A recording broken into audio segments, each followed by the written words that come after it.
Hi guys, 2 ತಿಂಗಳ ಹಿಂದೆ ನಾನು ಸ್ಟಾಕಲ್ಲಿ ಇನ್ವೆಸ್ಟ್ಮೆಂಟ್ ಮಾಡಿದೆ 1,50,000. ಬಟ್ ಆವಾಗ long term investment long term ಮಾಡಬೇಕು ಅಂತೇಳ್ಬಿಟ್ಟು ತುಂಬ ತನಕ ವೆಯ್ಟ್ ಮಾಡಿದೆ.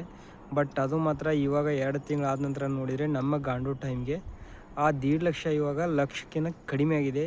ಇಲ್ಲಿ ತನಕ ನಾನು ಹೋಪ್ ಇತ್ತು, ಏನೋ ಒಂದು ಮಾರ್ಕೆಟ್ ರಿಕವರ್ ಆಗುತ್ತೆ, ನನಗೆ ಏನಾದರೂ ಒಂದು ಚಾನ್ಸ್ ಬರುತ್ತೆ, ನಮಗೊಂದು ಸ್ವಲ್ಪ ದೇವ್ರ ಕೈ ಹಿಡಿತಾನಂತ. ಬಟ್ ನಮ್ಮ ಗಾಂಡು ಟೈಮ್ಗೆ ಯಾವ ದೇವರು ಕೈ ಹಿಡಿಯಲ್ಲ, ಯಾರು ಕೈ ಹಿಡಿಯಲ್ಲ.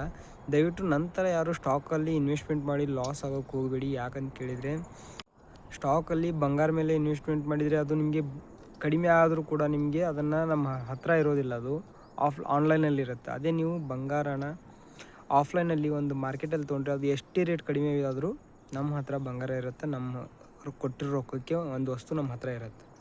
ಬಟ್ ಈ ಮಾರ್ಕೆಟಲ್ಲಿ ಏನು ತೊಗೋತಿರಲ್ಲ, ಆ ಬಂಗಾರ ಆಗಲಿ, ಏನೋ ಒಂದು ಶೇರ್ ಆಗಲಿ, ಅದು ನಿಮಗೆ ವ್ಯಾಲ್ಯೂ ಇಲ್ಲ. ಬೀಳ್ತಾ ಹೋದರೆ ಅದರಿಂದ ನಿಮಗೇನು ಪ್ರಯೋಜನ ಆಗೋದಿಲ್ಲ. ಹಾಗಾಗಿ ಯಾರಾದರೂ ರಿಯಲ್ ಎಸ್ಟೇಟ್ ಇವಾಗ ಇನ್ವೆಸ್ಟ್ಮೆಂಟ್ ಮಾಡಬೇಕಂದ್ರೆ ನಿಮಗೆ ಒಂದು ಪ್ರಾಪರ್ಟಿ ತೊಗೊಳ್ಳಿ, ಇಲ್ಲ ಒಂದು ಬಂಗಾರನೇ ನೀವು ಆಫ್ಲೈನಲ್ಲಿ ತೊಗೊಳ್ಳಿ. ಅದು ನಿಮ್ಮ ಮೈ ಮೇಲೂ ಕೂಡ ಹಾಕೋಬೋದು, ಅಥವಾ ರಿಯಲ್ ಎಸ್ಟೇಟ್ ನೀವು ಎಲ್ಲಿಯಾದರೂ ಒಂದು ಸಡ್ ಹೊಡೋದು ಅಥವಾ ಒಂದು ಜಾಗನ ಬಾಡಿಗೆನೂ ಕೊಡ್ಬೋದು. ಇದರಿಂದ ಕೂಡ ನೀವು ಅರ್ನ್ ಮಾಡ್ಕೋಬೋದು. ಸ್ಟಾಕ್ ಮಾರ್ಕೆಟಲ್ಲಿ ಮಾತ್ರ ಹಾಕೋದು ತುಂಬ ರಿಸ್ಕ್ ಅಂತ ಹೇಳ್ತೀನಿ. ಇದ್ರ ಬಗ್ಗೆ ನಿಮ್ಮ ಅನಿಸಿಕೆನ ತಿಳಿಸಿ. ಹಾಗೆ ನಮ್ಮ ಚಾನಲ್ ಸಬ್ಸ್ಕ್ರೈಬ್ ಮಾಡ್ಕೊಂಡು ಸಪೋರ್ಟ್ ಮಾಡಿ.